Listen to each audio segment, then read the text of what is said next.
At this time, I'd like to introduce to you one of our practitioners. A practitioner in this teaching is someone who has studied these principles and learned to apply them in their lives so that they found to live more fully and freely and have found great change and joy and goodness from them. They also know how to use them or help other people apply them in their lives and are professionals. Really, it's a professional designation to be a licensed practitioner at guiding and helping others along this path. Today we have Judy Ailey with us. Very happy to have you here, Judy. Thank you. All right. Well, I'm glad, also very happy to be here. Good morning and happy July. Happy 4th of July weekend. This month, in our yearly theme of Living Everyday Wonder, in this month, we were going to be focusing on relationships. And this Sunday, as we begin to look at relationships, of course, we begin with focusing on ourselves and loving ourselves. The love that we desire in the many kinds of relationships that we are all a part of, the love that we think we can receive from relationships, begins with loving ourselves first. What does loving ourselves mean? For me, a great deal of this idea of loving myself boils down to knowing that I am deserving of every good thing. It means to know that I am deserving of vibrant health, of abundance, of creative work, and of course, of loving, wonderful relationships. It means knowing that I am not flawed at that deep spiritual level. It means knowing in my heart that I'm created whole, perfect, and complete at that deep spiritual level. And it means knowing that the universe created me out of love, and that I am unique and special in the world, and that I have something special to offer and express in the world. Loving myself means to know that I am valued. I know that only as I embrace these ideas of self-love am I able to express love in the world and in the many and varied relationships that I participate in every day. And I also think about the oneness of the universe that I am a part of, that in my world, there is no us and them. It is all one. So that as I love myself, this love is reflected back to me in the world, in my experience. So as I am loving you, I am also loving myself. And as I am loving myself, I am also loving you. My love for myself is expressed through the choices that I make in my life, choices in all kinds of areas, down to what do I choose to focus my mind on. And ultimately, I choose to focus on the truth that there is only one loving presence, and this presence is a universe of God or of good, and that the ultimate energy of the universe is this presence of love.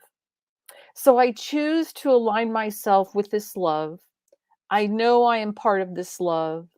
I know that me loving myself is part of the universe expressing this love in the world. So the opening song, I think, really says it all. The world is really one. There is no us and them. So I want to just take this time to transition into a experience of spiritual mind treatment or affirmative prayer. So I just ask you to take a few moments and allow yourselves to be comfortable wherever you are, and to just take a few moments to allow yourself to be grounded and just fully present right here and right now. And please accept these words that I'm going to speak for yourself. I'm going to say them as if I'm just saying them for myself, but they're, of course, for all of us here listening to this right now. So here we go. As I just focus on this present moment, this moment of great creation and of great power, I know that all is well. I know that around me, through me, in me, as me is this presence and this power of good, is this presence and power of life, of love, of every good thing. I know that I am completely immersed in it, totally and completely. And as I know this, I know that I am the beloved of God, that this presence and this power created me out of love to express love in the world. And as I know this, I have great regard for myself. And this regard for myself expands out into the oneness of all of the world.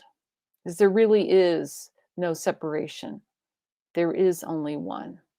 As I know this oneness and my complete connection and my complete wholeness and my complete perfection at that deep spiritual level, I know that the things that I focus on, the way that I look at opportunities and situations in the world, that these views and these beliefs and what I focus my attention on, it matters. It matters. These are the things that will grow and flourish and take root in my life. So today I just take this moment to know that peace is my peace, that love is my love, that prosperity is my prosperity, that God is is my health, that all of these good things are truly mine. And I just turn away from any idea of any need for anything other than the wholeness, the oneness, the goodness of this life. I turn away from the idea of any necessity of want or lack or limitation or frustration or fear or sickness or anything that seems to just send me off down one of those spirals. I just turn away from all of that. Instead, know that I am grounded in this loving presence, this loving power, this power that I can tap into, that guides me, that directs me, that only desires the very best for me. So I just know that this is my truth right here and right now. I do love myself. And as I love myself, I know that this love spills out from the love for myself to the love that I express in the world. And I bring this presence, I bring this joy, this power, this goodness to every situation, to everything that I experience in the world. I am the way that God expresses in the world. So I am just so grateful for knowing this today. I am grateful for being here. I am grateful to be a part of this spiritual community. I am grateful for CSL Midtown and the lives that it touches and the lives that it heals. So, as I know that these words are the truth, I release this treatment now, knowing that it is so. And together we say, and so it is. This is the month where you're starting a brand new series entitled Relationships. I prefer to think about it as a month to think about ships because I love ships. I love being in where there's a harbor and seeing all kinds of ships, big ones, little ones, fast ones, slow ones. And we all have lots and lots of ships in our lives. There was an old book years ago that I don't remember the content, but I remember the title. It said, "A ship sailed into my living room," which was the beginning of a new relationship that sailed into the living room of the author. We all have relationships. We have all kinds of relationships. And all of those relationships can be different. I have a few relationships that are like the mega yachts that are, large, large, large, shiny, nuclear propelled, and all sorts of every kind of possible shiny thing. Relationships that transcend time and space and place. I have relationships that are kind of sometimes like a leaky boat. They're they're they're working, but they have to be bailed out every so often. And I only say that because I suspect I'm not alone. We all have lots of different kinds of relationships, and most of our relationships can fall into one kind of characterization or another. If you're like me and like to play with those kind of metaphors, I invite you to do that. Over the next few weeks, we're going to talk first about our relationships with ourselves. Next week, we'll talk about relationships with family and those we call our close we. And then we'll look at the community at large and at nature. What's your relationship with nature? And finally, then the last week of the month, we'll look at your relationship to the infinite, how you see and feel and understand that. Is it a super yacht, or is it a leaky boat, or something in between? But today we're going to look at this relationship with the most important person in your life. I can't emphasize that enough. The most important person in your life, and the one person you can count on to never, ever, ever leave you. You may try to get rid of them. You may try to blank them out. You may try to ignore them, but you will never leave you. You will always be there, and you are the most important person in your life, because how you relate to yourself has everything to do with how you relate to the world and to others and to everyone else. See, we're not simple monochrome kind of people.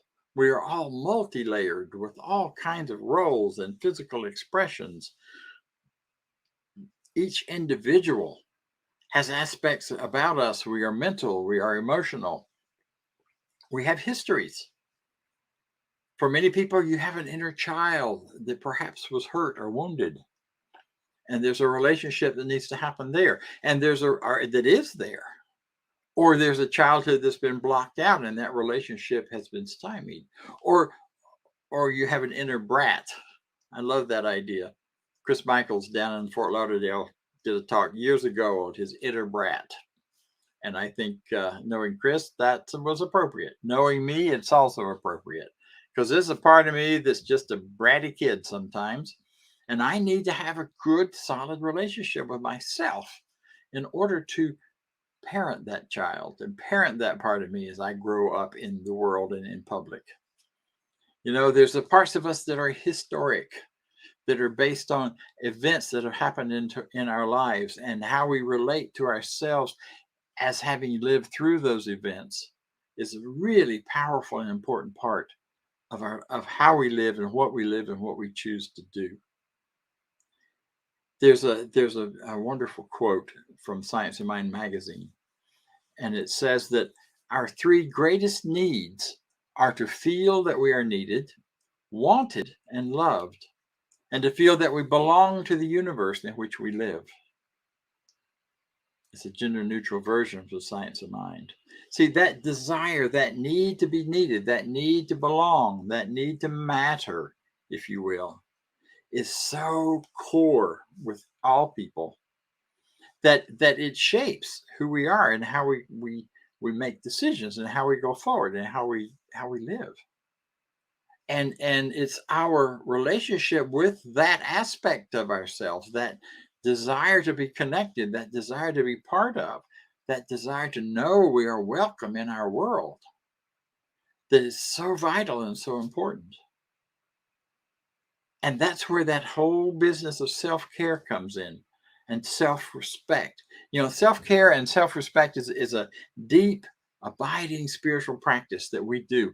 And whether you think of it as spiritual or from psychological terms, or just from the language of self-knowing and self-appreciating, it's a vital core piece of who and what we do and what we are. Establishing how you think about those events in your life that have led you to where you are now. Those places in your life where you may think you need to do some forgiveness. Maybe some criticism going on. Maybe you need to do some forgiveness work for yourself for being the way you are. if that's what you think or feel. I used to use that as my big excuse when I was a teenager. That's just the way I am. I'm always late and I don't get where I'm going to be and I don't do things well. And that's just the way I am. I held on to that till my uncle straightened me out one day and kind of backed me against a tree and said, listen, you can be whoever you want to be, whoever you choose to be, if you're willing to do the work. It's not just the way you are, it's what you're choosing to be. Wisdom, great wisdom. See, so forgiveness is about sometimes understanding where some of our habits and practices and experiences came from. That desire, that need to belong, that need to matter, that need to know the universe in which you live is welcoming you, can shape how we behave in lots of situations, in lots of places and ways. So you may have a need to do some forgiving. And if you do, have a simple forgiveness practice to use on yourself or anyone else. I always start with me because I'm the one that I feel like I usually need to forgive the most. As part of loving and caring for myself it's not naming myself as wrong and bad or something vile or evil, but claiming myself as an expression of the divine, as part of that power of oneness and that beautiful expression that Judy talked about of divine love expressing and becoming all that is. So am I, and so are you. It's exciting. And the simple way to work with forgiveness is a simple affirmation repeated as you breathe. When you breathe in, I accept you, fill in the blank. In my case, I accept you, Robert Alvadine III. That's usually the voice that I feel when I'm not feeling very accepting. And as you exhale, I bless you, Robert Dean.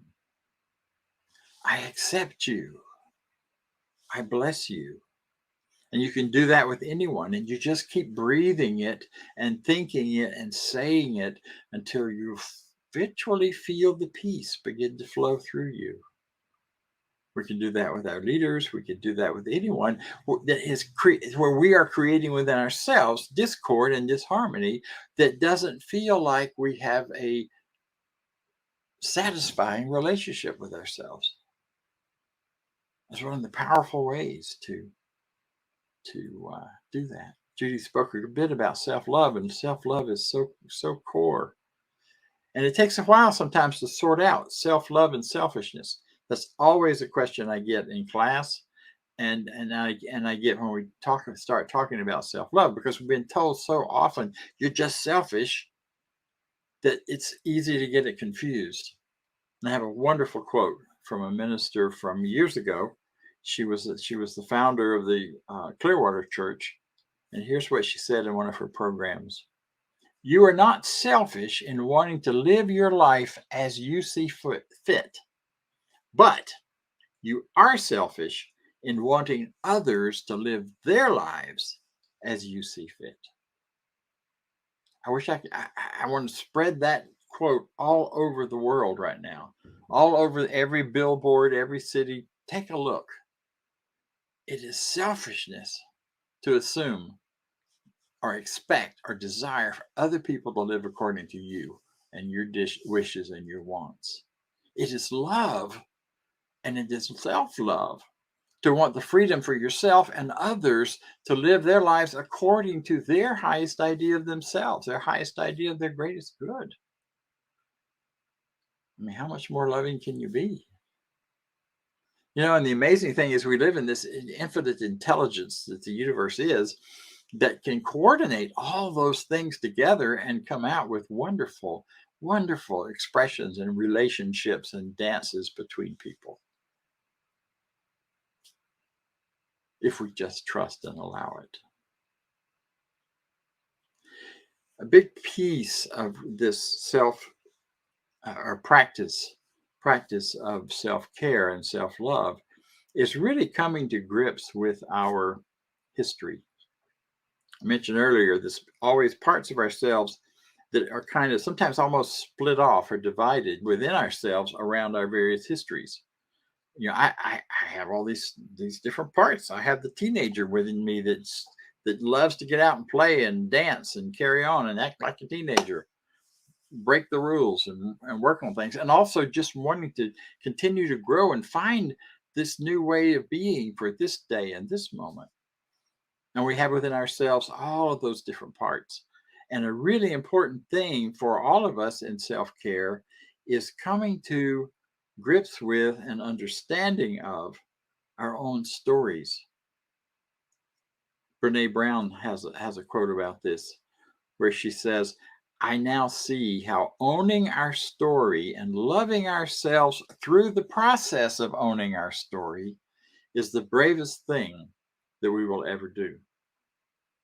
And whether that story includes trauma or includes joyful, wonderful things, or is just kind of boring, owning it and loving yourself in owning it is not only powerfully healing, it is so freeing, because then you can just be who you are.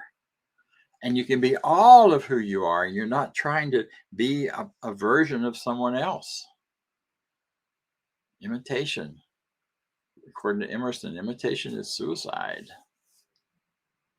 Yeah. Being who you know yourself to be, living and empowering yourself in that relationship with yourself to take action around those things that matter to you. Oh, so important and so necessary. And there's another aspect of this self care, self love, and that is self talk. I suspect most of you would never talk to anyone else the same way you talk to yourselves. Many people have a habit of berating themselves constantly with names that I shall not speak right now, like, well, words that tear at our self-esteem, that tear at who we are, that put us into negative light. We wouldn't talk to anyone like that other than ourselves. I challenge you this week to start practicing not doing that self-talk that says you're anything less than wonderful. It's an old song we used to do called How Could Anyone Ever Tell You You're Anything Less Than Beautiful? How could anyone ever tell you you're anything less than love? Especially you telling yourself. Ernest Holmes in The Science of Mind Practice says the only malpractice there is speaking poorly of yourself, of naming yourself as less than who and what you truly are. That's a real malpractice. Calling yourself stupid, calling yourself not smart, calling yourself unloving, rather than understanding your story that would bring you to some of those behaviors to begin with. So I got a few things to suggest to you. One is substitute some words. Instead of shoulding on yourself, you know what I'm talking about? Well, Bob, you should have. You should have already had this talk planned months ago. You should have gotten yourself together earlier today. You shouldn't have watched TV last night. You shouldn't. That's all shooting on yourself. Instead of that, what about I could if I wanted to? If I wanted to, I could have prepared sooner. If I really wanted to, I could have gone to bed earlier. If I really wanted to, I could have. You fill in the blanks for you. I'm just giving you that stuff as examples. Yeah, because you could if you chose to. And that shifts the whole energy of the whole idea, because then you're not telling yourself there's something wrong with you. You're telling yourself you're that powerful divine being that can create life according to your desires, and you're choosing a certain path, a certain way. And there are no mistakes. There is no wrong way to do it. That's why we don't have a manual for how we should live. Yeah.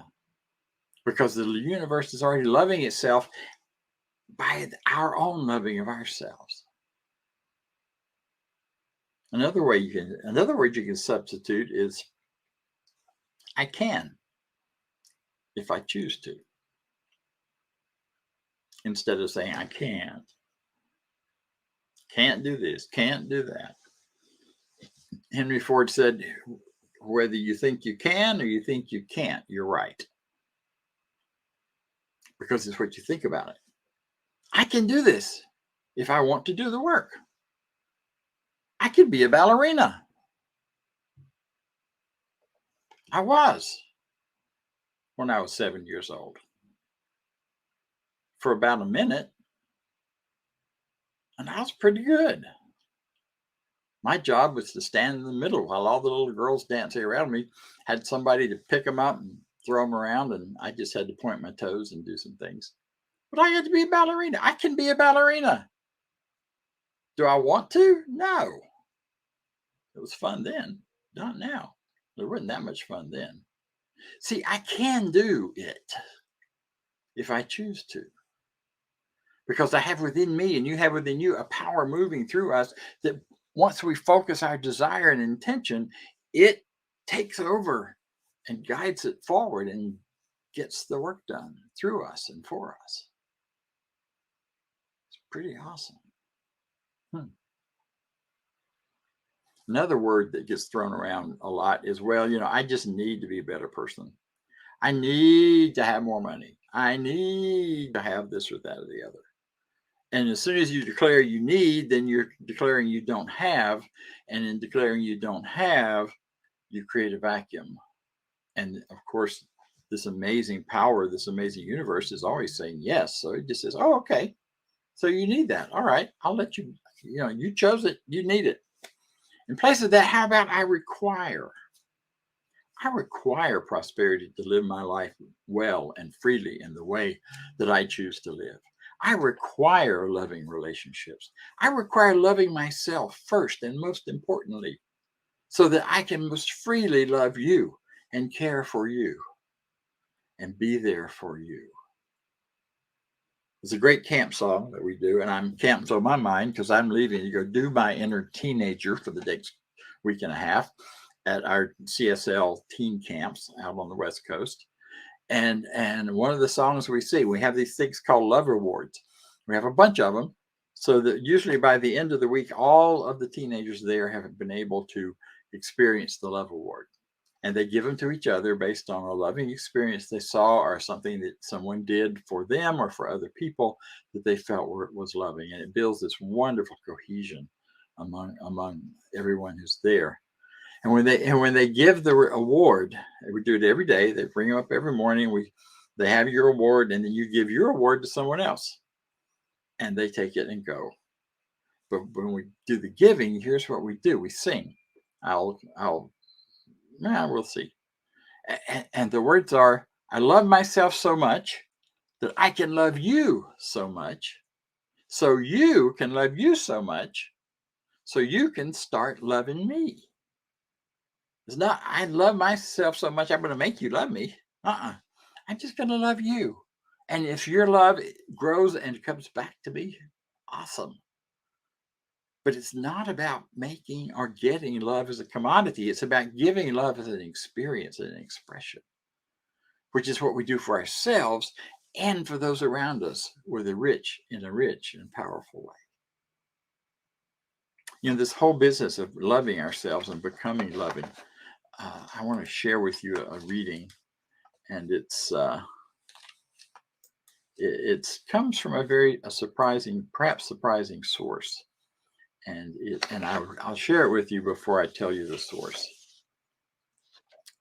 It says this: as I began loving myself, I found that anguish and emotional suffering were only warning signs that I was living against my own truth.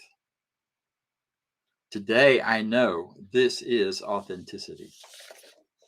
As I began to love myself, I understood how much it can offend somebody if I try to force my desires on this person. Even though I knew the time was not right and person was not ready for it, and even though that person was me. Today, I call it respect. As I began to love myself, I stopped craving for a different life. And I could see that everything that surrounded me was inviting me to grow. Today, I call that maturity. As I began to love myself, I understood that in any circumstance, I am in the right place at the right time, and everything's happening to me exactly as it should. So I can be calm. Today, I call this simplicity. I began to love myself. I freed myself of anything that was not good for my health. Food, people, things, situations, everything that drew me down and away from myself. And at first I called this attitude a healthy egoism. Today I know it as love of oneself. As I begin to love myself, I quit trying to always be right. And ever since then, I was wrong less often. Today, I discovered this is modesty. As I began to love myself, I refused to go on living in the past and worrying about the future. Now I only live for the moment where everything is happening. Today, I live each day, day by day, and call it fulfillment. As I begin to love myself, I recognize that my mind can disturb me and can make me sick. As I connected it to my heart, my mind became a valuable ally. Today, I call this connection the wisdom of the heart. We no longer need to fear arguments, confrontations of any kind of problems with ourselves or others. Even stars collide, and out of their crashing, new worlds are born. Today, I know that is life. This wisdom is brought to us by none other than Charlie Chaplin. So as we go into the fourth weekend and the weekend of this time of celebration, this time of celebrating liberty and freedom, I invite you to use this day tomorrow, it's the 4th of July, as a day to be free from self-criticism, free from the bondage of the I can'ts and I shouldn'ts and I won'ts, free from anything that would hold you back or hold you down from the truth of who you really are, because you are wonderful, and so am I, and so it is. Thank you. And now let's hear from our own wonderful Vance. Hey, everybody. Thank you, Dr. Bob, for that amazing talk about self and self-love and self-care and what we can do to express ourselves. And that's where we come together every week to learn to be a greater expression of ourselves in this universe that we live in. And with that, we share our prosperity, share this amazing teaching with the world, online and in person. And if you would say our affirmation of prosperity with me, we can do that. And you can donate at www.cslmidtown.org/donate. Scan the QR code. It'll take you right there. You can do a one-time donation or set up multiple donations, multiple ongoing donations. So now with me, I live in a universe of abundance. As I freely and joyfully give, I join in the divine flow. And all that I share with life returns to me multiplied abundantly. And so it is. On to announcements.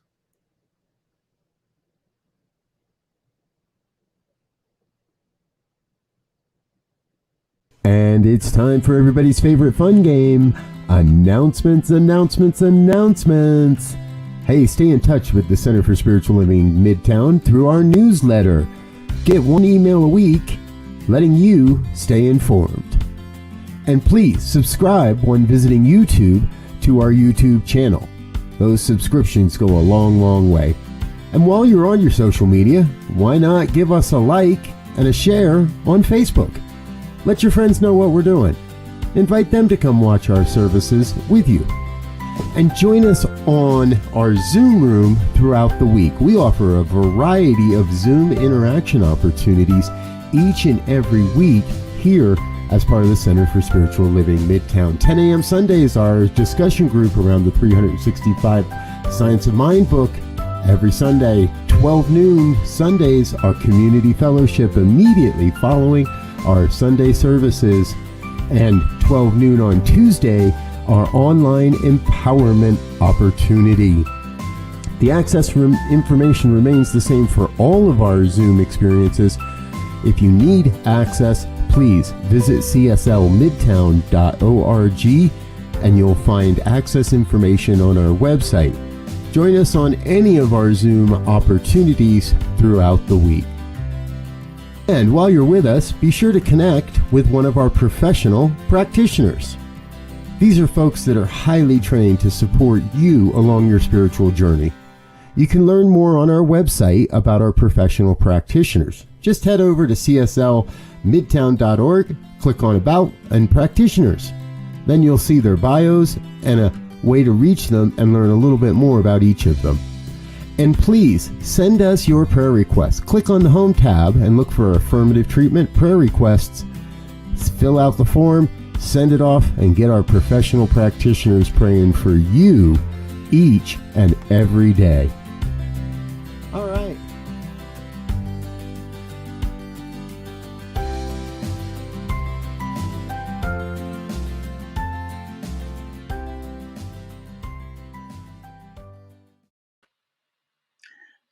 Thank you for being with us today. We're glad you're here.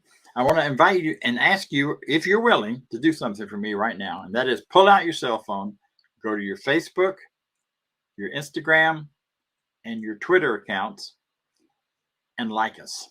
It will help us grow and expand what we're doing. On Twitter and Instagram, it's hashtag CSL_Midtown. The others, it's Center for Spiritual Living Midtown. It's the place to find us. So be sure and do that. It would be a great deal of help to us.